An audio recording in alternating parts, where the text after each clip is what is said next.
I'm the Urban Domestic Diva, and today is the first day that we've got actually 60 degrees in Chicago. So it is a perfect spring day, and it is a good day to finally prune my roses, which are finally waking up. And usually people don't want to grow roses because they think it's very, very complicated and time consuming. And honestly, roses aren't any more time consuming than anything else in your garden. They need a little love before fall and the first frost, and then they need some love in the spring right now when they start waking up and you start seeing some fresh growth and leaves. So this is a perfect time for this English cottage rose to get a good pruning. So the first thing you need to understand about pruning is you need to cover off on your 3 Ds, which is dead, disease, or damaged. Usually the frost is very hard on the roses. They will cause canker and some other breaking, cracking from ice and snow, so that's what we're looking for when we talk about disease or damage, and we'll get up close and show you in particular what I'm talking about. So what you're going to need are some good shears, some gloves because roses do have thorns, and actually some wood glue. As you prune your wood, you don't want borers to get in there, so a fresh cut is kind of an invitation to some insects and bugs. So you want to seal that with some wood glue so that you keep your rose bush healthy. Alright, so we're going to work on disease, dead, or damaged.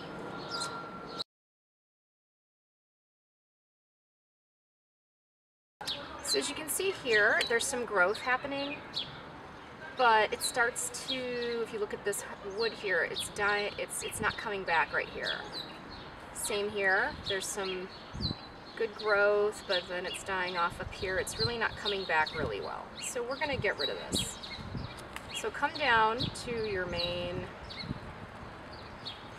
and you just give it a good snip. Same over here. I'm going to come down here and snip that off as well. So you can see these 2 fresh snips right here, and there's good live action happening here. So you know that things are happening, but you don't want bugs to kind of get in there. So you're just going to put a little dab of wood glue there, and a little dab there. And that's going to dry. And then we'll continue on and find some areas that also need to be cut. Here's some really dead wood. It even feels like wood, it looks like wood, there's nothing growing on it. It's not a big deal if we keep it because it's not hindering a lot of growth, but if we make some room for some fresh shoots, we might be able to get this rose to start filling in here a little bit. So let's get rid of those. Now because this isn't that alive, I'm not going to spend too much time putting wood glue on these. I'm just clearing out some area for good healthy growth. So out of the 3 Ds, I kind of laugh and say that there's a 4th D, and it's called dumb. There's dumb growth that happens, and what I'm talking about, if you can look over here, and I loosened it up a little bit, but it was really tight. These 2 shoots were really close together, and what happens, this is bending around and rubbing up against this one. And so what happens is this rubbing and the wind, this is going to cause a lot of damage between these 2. So you can do one of 2 things, and these are tough choices for gardeners because we don't want to over prune. You have to make a decision, do I want to cut this whole twig right here, or do I just want to cut off the incriminating, troublesome stem, which I think for spring, I'm just going to do that for now and let it come in, and then I'm just going to keep an eye on this and see where it goes. And also just loosening it and moving it a little away might help it from not rubbing against the other. So that's going to need some wood glue.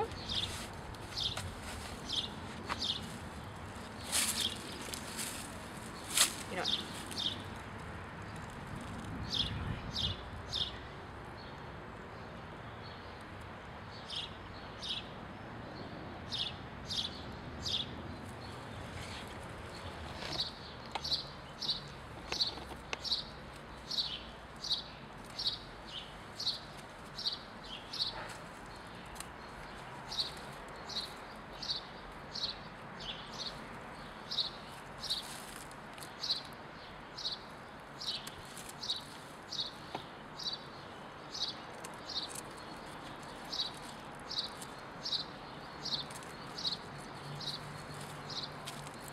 There's another dumb growth right there.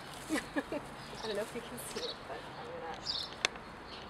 And also, it's rubbing up against the garage wall, so we don't want that either. Okay, so after we've done our disease, dead, and damage, then you just want to look at your bush. And then you just want to say, okay, does it need a haircut anywhere else? Is it looking a little silly somewhere? And I do think that back limb is a little too long, so I'm just going to trim it up just a little bit more.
So you can see where this bush is nice and trimmed up, and it's actually a little bit more compact. You want to be careful not to over prune because, you know, spring is about growth and you don't want to stress it too much.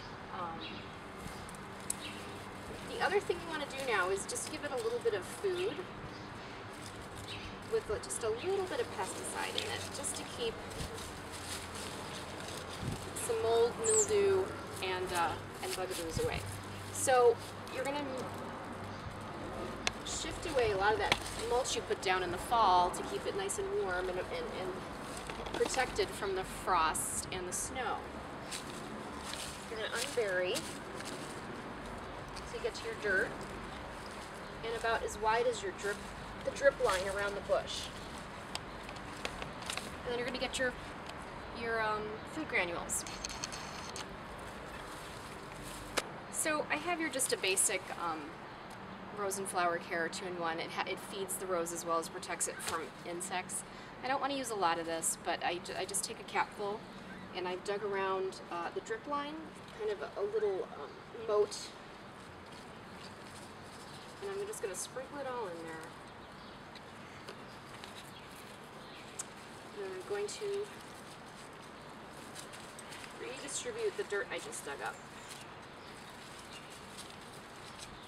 And then just kind of gently put a little bit of the mulch back.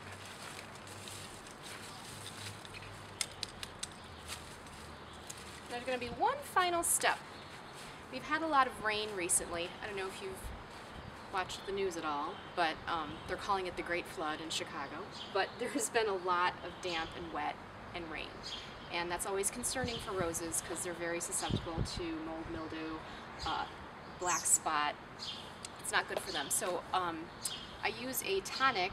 It's a natural tonic that Master Gardener Jerry Baker swears by, and it's using chamomile tea with a little bit of Murphy's oil and a little bit of Epsom salt in a spray bottle. So I'm going to spray that all over the bush. Let me go get it.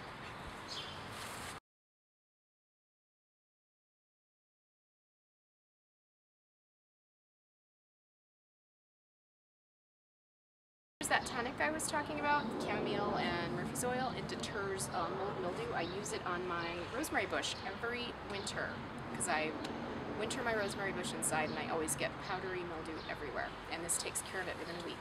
So I'm just gently spray the leaves and the new fresh shoots, a little bit of this. And I would do this when you know that you're not going to have a rain, so it'll just kind of stay and set, and the rain won't wash it away. So again, that was pretty easy, right? Roses are not that complicated, and it's important to prune them in the spring. It tells the roots to get moving, get going, and you'll get flowers, you know, on time, and a lot of them, and that's what we want. And then it is your job then throughout the summer, especially if you have a floribunda, which these are actually, as roses flower, you're going to want to deadhead them diligently, and that's how you're going to get continuous blooms all summer. And I will probably do a video on that too. So until then, enjoy spring. Bye bye.